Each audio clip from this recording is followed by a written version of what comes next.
Good afternoon. Today I'm just going to do a quick example match of modern Japanese Duel Masters.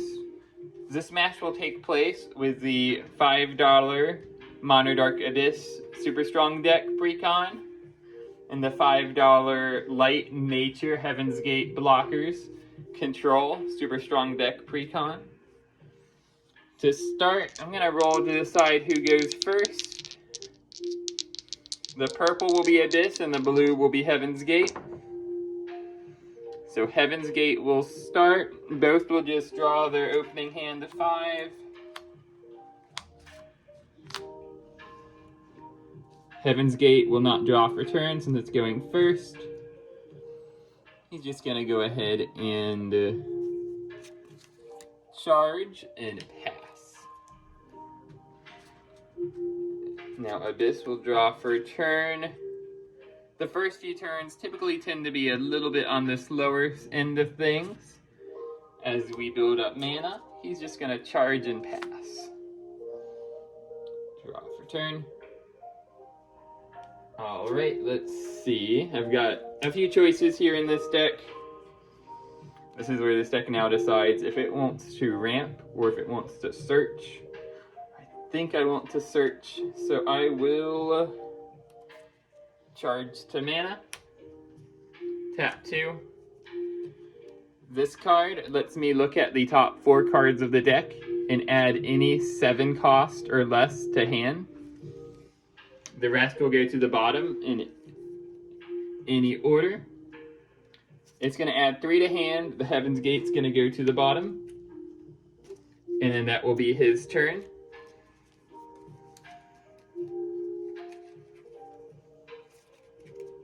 Right, draw for turn.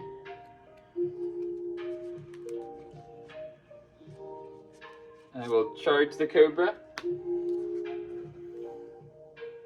I do not have a 2-drop, so I will pass. A little unfortunate. Draw for turn. I will go ahead and charge.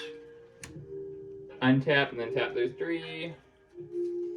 Cast the spell side of this. I believe it's called Fairy Power. This card lets me mill the top... This card lets me ramp the top card of the deck. And then if it has 6,000 or more power, I'll be able to draw a card. So we're going to ramp. It's a 14-5. So now we'll be able to draw one as well. And then I'll end my turn there. Now this deck will draw for turn. He's going to go ahead and charge. He's going to pay 3. He's going to put out a Thomaseed. This card has a few effects. The first effect is when you put this Thomaseed and when one of your Abyss attacks, you can mill the top 2 cards of your deck. Additionally, this is not a creature until you have 4 or more creatures or Thomaseeds on the field. So it's almost like the enchantment gods from Magic the Gathering, where it's almost like it's an enchantment until you have X amount of creatures. When it becomes a creature, it is a double breaker. And its last effect is when any of your Abyss would leave the field, you can shuffle 4 cards from your graveyard into the bottom of your deck to protect them from leaving. I will now do the on put to mill 2. These 2 will both go to grave. And then turn end. Draw for turn. I'm at 4 mana, going up to 5. I will charge. I have a big hand, so no need in the search. Slightly unfortunate, but let's see how we want to do this today. I think I'll pay 5. I'm going to do the spell half of this card, which will let me put a non-evolution light blocker from my hand. I will put... Tough choice. Thinking here...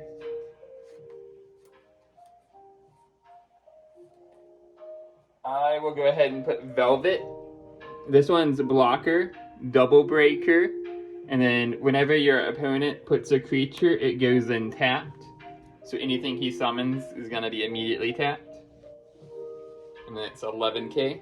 And I will pass there. Draw for turn.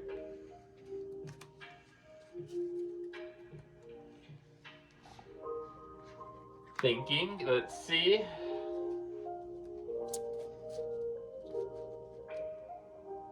A little unfortunate. I don't have an out to Velvet right now, but I will go ahead and charge. Tap 4. This creature has a couple effects. This one has Slayer.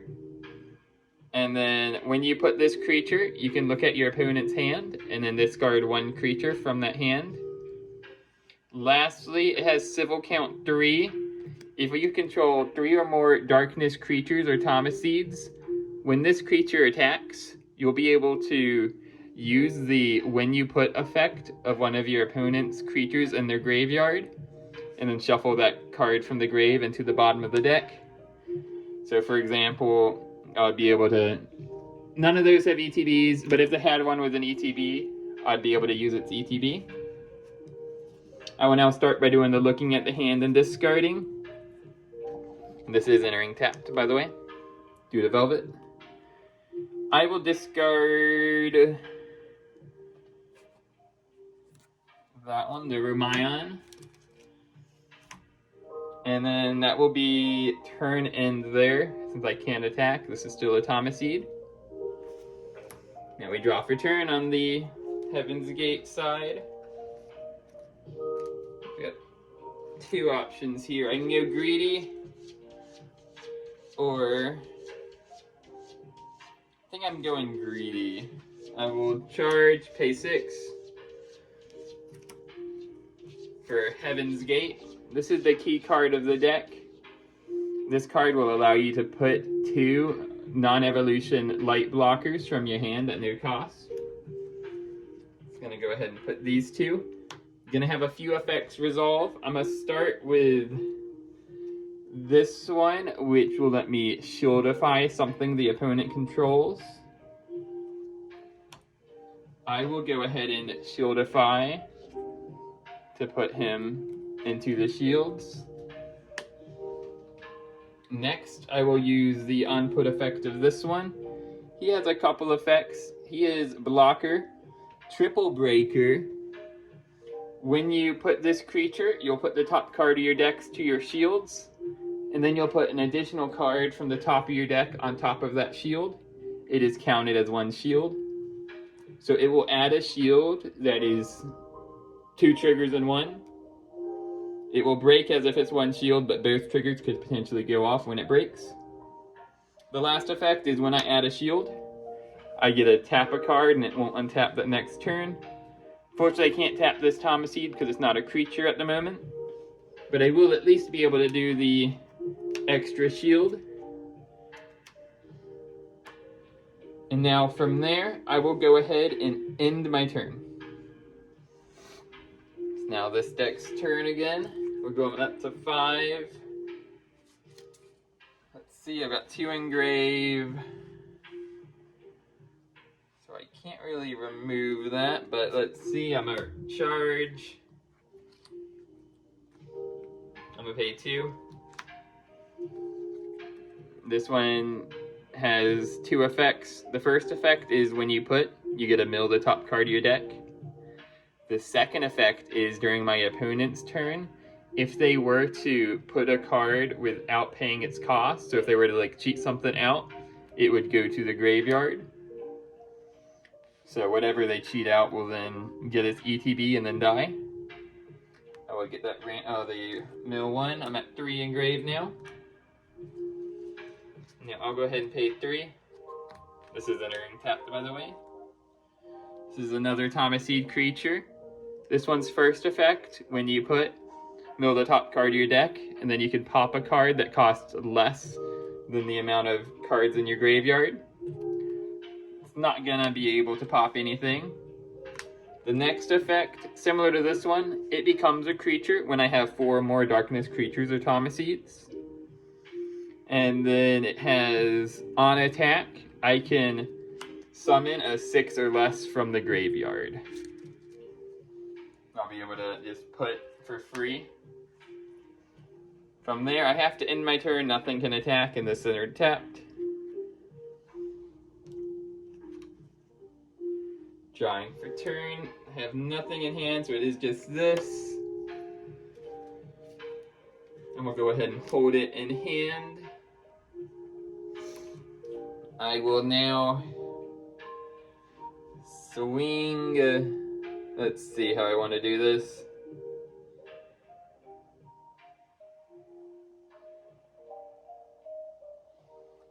is awkward. I will go ahead and attempt to swing here. He's going to use the effect to shuffle 4 from the grave to protect it from dying, thanks to that Thaumaceid.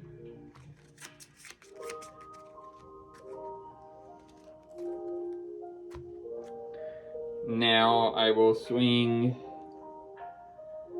again into him. He cannot protect it the second time. And I will attempt to triple break. I'm going to go for these 3 shields. Let's see.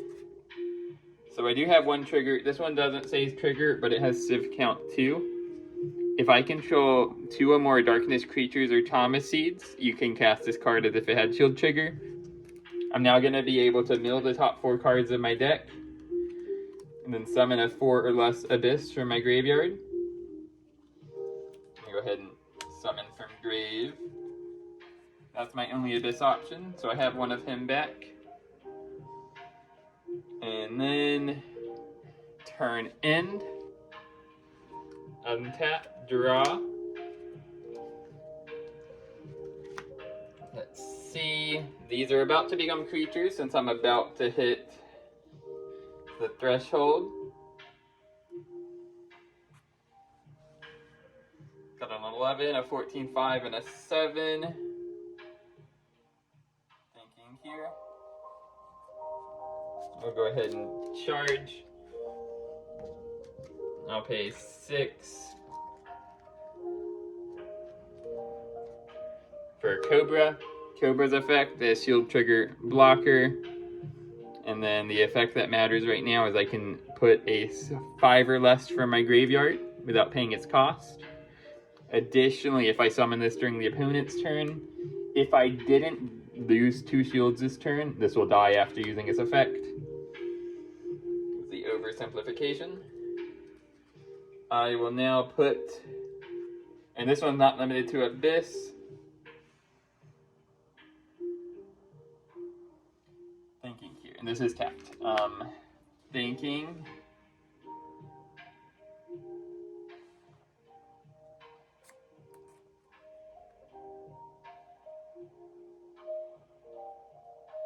I mill on that. I don't remember. I guess we'll see in a sec. I'm gonna go ahead and put this one. It's entering tapped. I'm gonna be able to mill 1 when it's put. So now these are both creatures now because I have 4 or more darkness creatures and or Thaumaceeds. So they would be able to attack. Got a 9 and an 8. He's got a 7, 11, and a 14. I will attempt to swing. I've got 5. Let's see how we do this. I will swing with the 8, attempting to double break there. On attack, I got 2 triggers. I will use this one's on attack trigger to mill 2 cards since an Abyss and attacking. And then I'll be using its own effect to summon a Abyss from my grave, or summon 6. This one's not limited to Abyss, just a 6 or less from grave. I'll go ahead and put. This card also has an on-put effect. When this creature is put, I get to mill the top 3 cards of my deck. And then I will be able to pop a card that costs less than the amount of cards in my graveyard. We are at 1, 2, 3, 4, 5, 6, 7, 8, 9 in grave. So this will go ahead and pop the St. Kaiser. Now attack will go off. I believe I declared these two. Let's go ahead and double break. Ouch. So we do have a shield trigger. This one's basically a holy awe. It's shield trigger blocker. When you put this creature, tap all your opponent's creatures.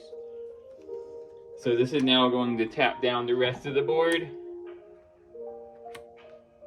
And then I will have to end my turn there.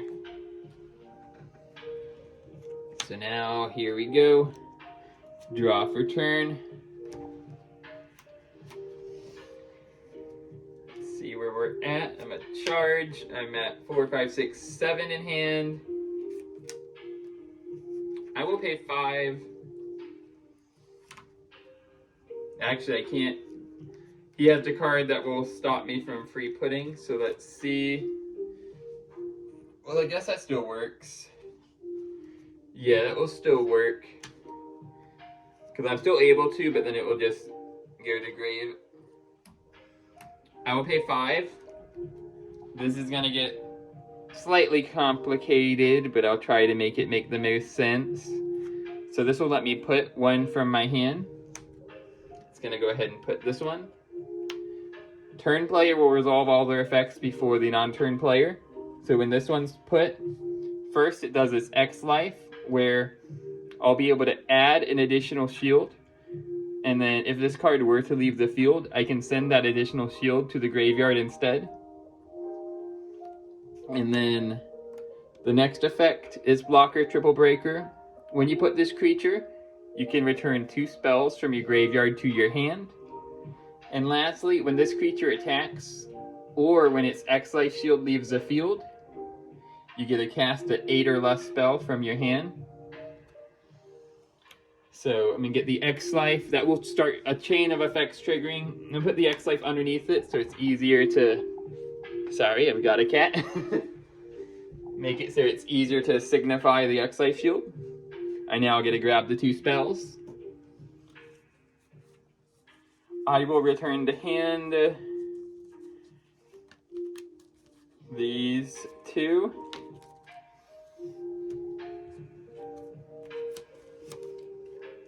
Now, since I added a shield, this one's effect will go off. When a shield is added, I can tap a card and it won't untap at the start of the next turn. I will make it so this one does not untap. Now, since I summoned a card without paying the cost, now I'm done with triggering effects on this side. Now this one's effect will go off, which will now kill that card that just got put. I'm going to use this one's effect when this card were to leave the field. I can just send the X-Life shield to the graveyard instead. So now I will go to battle. I've got a few plays we could do here. There's too much engraved for me to even bother clearing out the field, so I think the best play is to go for game. I will attempt to triple break into those 3 shields. I've got 1 trigger. This is the one where if I have 2 or more, it gains shield trigger. I get a mill 4 and then summon a 4 or less. So I'm milling these 4. Thinking on what to summon from grave. I don't think I have anything that would do 2 creatures, but I'm going to just put another one of him out. He's going to mill 3. Actually, I have cards in hand. Let's see. And I do have a way of living, I think. Yeah, I'm going to put... Oh, it puts tapped. Yeah, never mind. So he's going to go in tapped. He's going to mill 3, and I'll be able to pop a card. Which he's going to go ahead and pop the one that makes him enter tapped. But he's already going to enter tapped before that point anyways. Now this deck's just going to finish up by swinging for game. I'm going to try to play a full match so that we can show each deck going off. Each deck has a few things they can do to counter the opponent. A lot of it comes down to the early game, whether you set up the floodgates early enough or whether this deck's dealing with the hand effectively. In my matches when I've played myself, I want to say it's something like 60% in favor of Abyss and 40 for Heaven's Gate, but it's nothing too crazy skewed. Sometimes it just hurts when the Abyss deck sets up that Floodgate on turn 2, followed by the combo of, let me just show it real quick. When you have these back to back, it's kind of rough, because you can set up with 5 Engrave, where you summon this, milling 1, and then the next turn you put in this one, milling 2, and then on attack you mill 2, so it has 5, so they can't get rid of your Floodgate, and you can kind of force the game into a slower grind match. Let's see, let's go to game 2. The Abyss deck will start in game 2.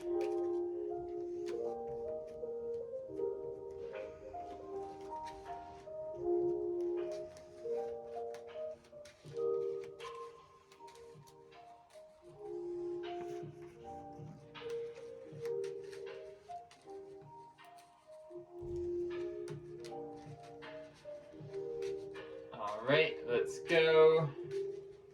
Set up the shields. Had a string of bad luck with that trigger.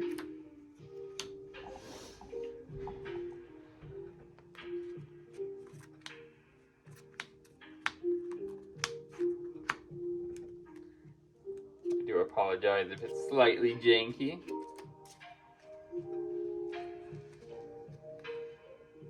We've got the Dream Curve for this matchup. I will go ahead and charge and then pass.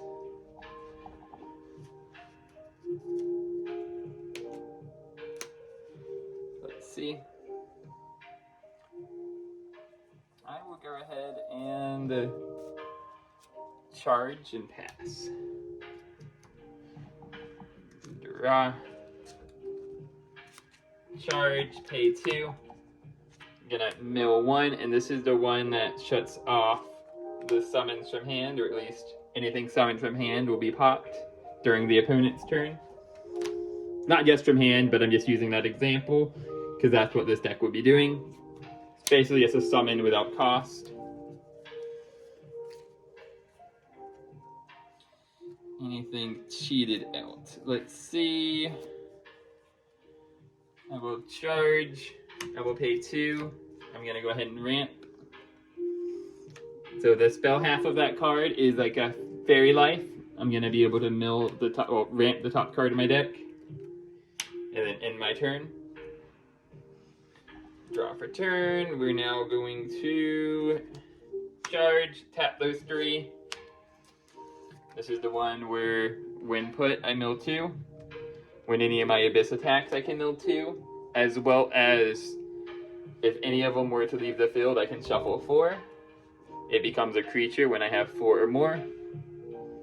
I will swing on attack declaration, milling 2. It's going to swing at the shield. No trigger. Draw for turn. Let's see how we do this. I will tap 3. I'm going to use the charger side of this card. I'll be able to put an element that costs 3 or less to the opponent's mana. And then I'll put this card after casting to my mana zone. He's going to attempt to put him to mana. He's going to go ahead and pay the cost. He's going to shuffle these to the bottom of the deck and then protect it. Now I will go ahead and pay 2. This is the one where I'm going to look at the top 4 and add all 7s or less. I'm going to be able to add 3 to hand, Heaven's Gate to the bottom, then end my turn. Let's see, we got 1 engrave at the moment. I will charge, paying 3. I'm going to mill 4 with this one.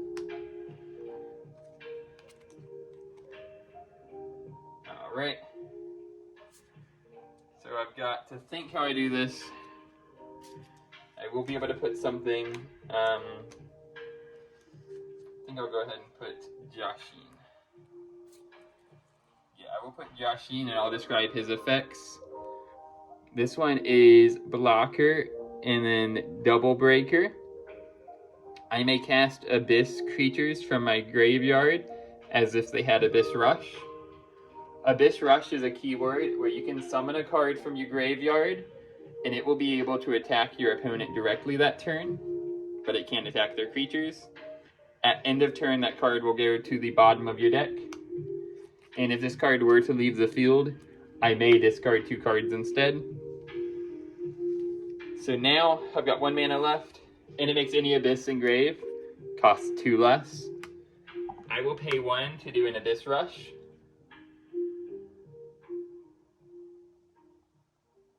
Just reading, thinking on what I want to do here for the Abyss Rush. I think I can only do, well, got a few I can do here actually.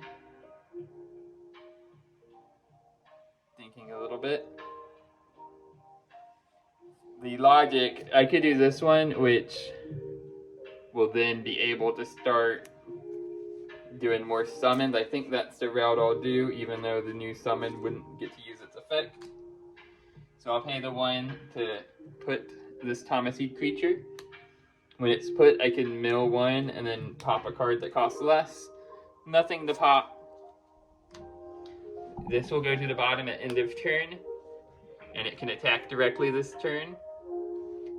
I will now attempt to double break on attack declaration. I will mill 2, and then I can summon a 6 or less from the graveyard. I will put this one from the grave. It won't be able to attack this turn. This is that one from before that has the Slayer. When you put this, you look at the opponent's hand and discard a creature. And then when this attacks, if I have 3 or more Abyss, or 3 or more Darkness, I will be able to use a when you put effect from a graveyard. I'm gonna now do the discard. Oh, this is hard. I'm gonna discard. I'll discard this one. Because I like his when you put effect. So now it's going to do the double break. It's going to go for these 2 shields. No triggers. Next up, this one won't be able to attack, and this one can attack.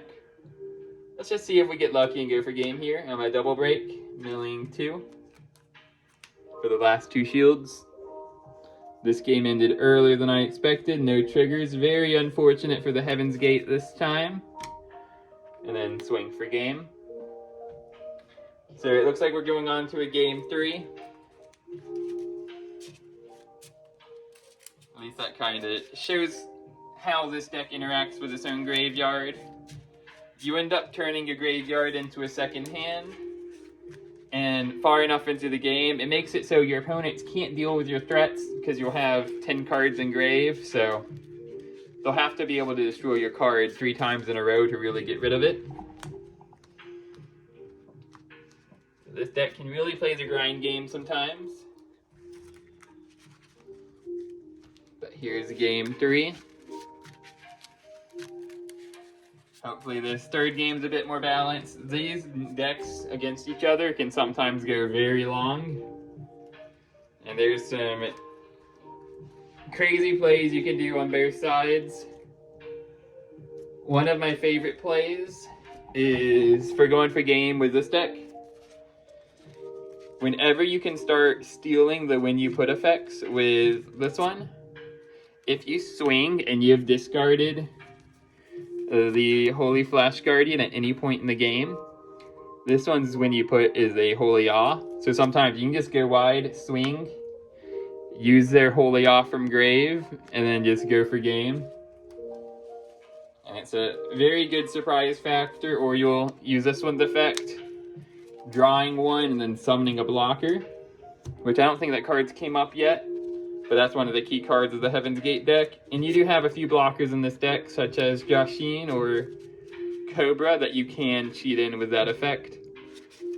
So you can actually benefit from your opponent's very specific effects sometimes. So now game 3. Might be rambling a little bit. I'm gonna do this in one take. Partially because it's not comfortable standing up. So I don't want to do this in any extended session. I will have Heaven's Gate start this time. So I won't draw for turn. I'm just gonna charge and pass. I'll try to play a little faster going forward. Charge, pass. All right. A little unfortunate. I will charge, pass. Missed the 2, but it looks like both decks are missing their 2. Charge, pass. Which is a very good sign for Heaven's Gate. I will charge. Technically could have done a 2, but I needed the green for this one. This is the one where I get a ramp a card, and then if it's 6k or more, I get to draw a card. I believe it's 6k. Yeah, 6,000 or more, I get to draw a card. It's a 14, so I get to draw a card as well. And I end my turn there. Let's see, here we go.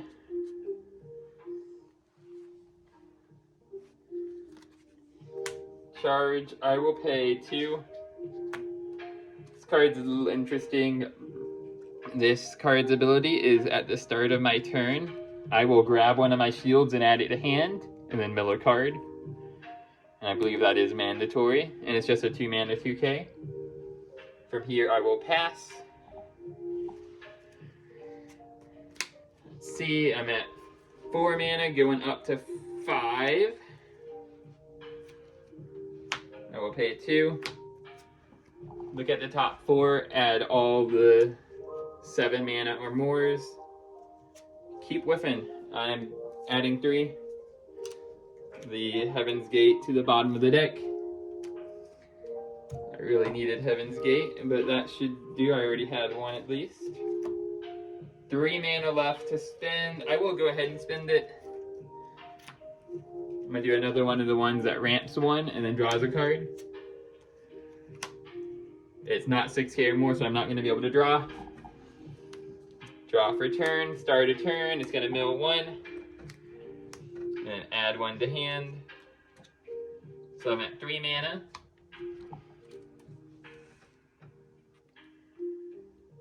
Go ahead and charge, going up to 4 mana. I will think. I'll go ahead and pay 3. This is that Thomas Seed. Lets me shuffle 4 from grave to protect stuff. When it's put, it mills 2. Then all my Abyss mill 2 on attack. So I'll get a mill 2 here. And I'll go ahead and break that shield. Let's see. No trigger. Draw for turn. Let's see. So I'm at 4, 5, 6, 7 mana. I'll pay 6 for Heaven's Gate. There is no floodgates out right now, so I'll be able to do this uninterrupted. I will go ahead and put these 2 out. This one's effect, it's a double breaker blocker, and at the end of my turn, I can put a blocker from my hand for no cost. And there's this one, which will have a on-put effect. This one has blocker, double breaker. When you put this creature and when one of your creatures wins a battle, I will be able to draw a card and then summon a blocker from hand. So in this case, I will draw 1 and then put a blocker.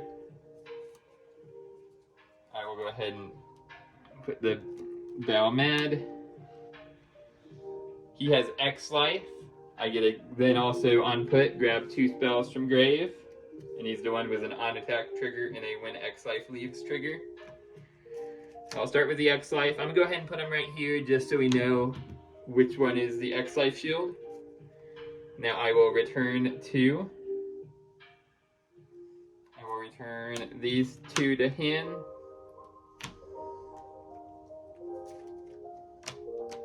So let's see, these 3 all entered this turn. I'm gonna now go to end phase effect to put a blocker. I'm gonna put this one. This is the one that makes it so the opponent's cards enter tapped. So now he will go draw for turn. Start a turn, he will have to remove a shield and then mill 1. So I've got 4 mana. Ramp up to 5. Thinking. Should not have done that, but oh well.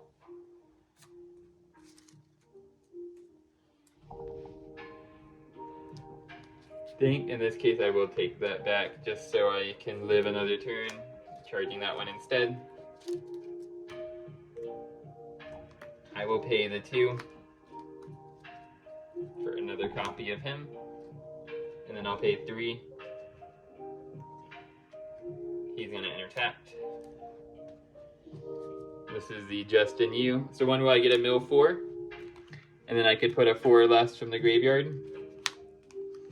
It will enter tapped because of Velvet.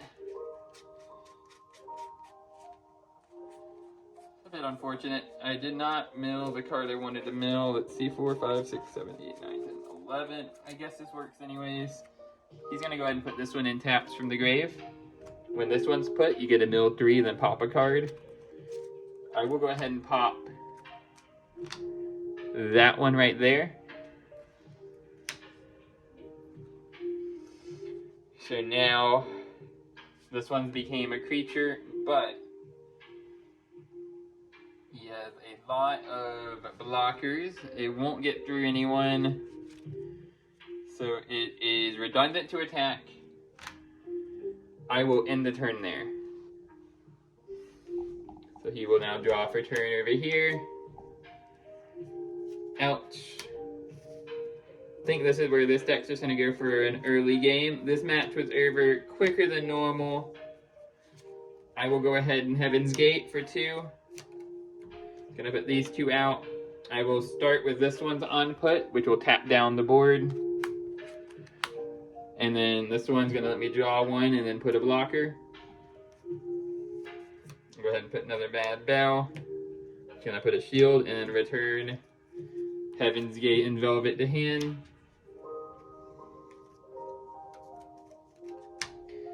I will now swing with the Balmad. On attack trigger, I'll be able to cast a spell that costs 8 or less. I'm gonna go ahead and cast Heaven's Gate again. That's now gonna put these 2 out. This is the one that's another copy of the one that makes everything enter tapped. Now this is triple breaking the last 3 shields. Do apologize. Ooh! I thought it was game, but this is the one trigger. It's not game. It's gonna put it tapped, but when this one enters the field, the turn ends. So now it's the Abyss player's turn. Nothing for me to remove to hand, but I will mill 2. Alright, I've got 5 mana. Anything's put will go in tap, so let's see. Ramp up to 6. I will pay the 4. Put this one in tapped, look at the hand, and then get rid of a creature. I'll discard the last card in that hand. Thinking here though, because there is 7 blockers, so it doesn't even matter the fact that I can swing. Yeah, so I still have to concede here. I'm gonna pass. And now he's just gonna draw for turn. He's just gonna go ahead and swing for a game. But hopefully that makes these decks make a little bit more sense and get a feel for how some of these decks run. Shows off the graveyard reliance of this deck and just the sheer power of Heaven's Gate when it goes off. Heaven's Gate is one of those decks It has a very high ceiling and can look very insane, but there's just so many cards in the meta that prevent the deck from going off. Like, even this deck in general has 2 cards that, for the most of the time, they will stop you from putting. Let me find the other one, yeah. Because both of these have a similar effect. This one's only during his turn, and then this one's on either player's turn, but this impacts both players. But a lot of decks in the format will have anti for no cost. So in practice, some of the decks like Heaven's Gate that look insane on paper when they go off, in practice are just not that consistent. Overall, Heaven's Gate has always been in the meta, though. It will always have a place in the meta. It just depends on how much counterplay is in the format at the time, and whether there's very aggressive decks in the format. But thanks for watching. I'll try to get this edited and up pretty soon. And I'll eventually do a match between the other 2 of the super strong decks to showcase those. I might have to do those in a slightly different arrangement, maybe up against different decks though, since the last 2 decks are both primarily rush decks. And I don't personally know how entertaining a rush mirror would be. Because they're both decks that have potential of winning on turn 3 in a perfect world without triggers. Thanks for watching. I hope you enjoyed.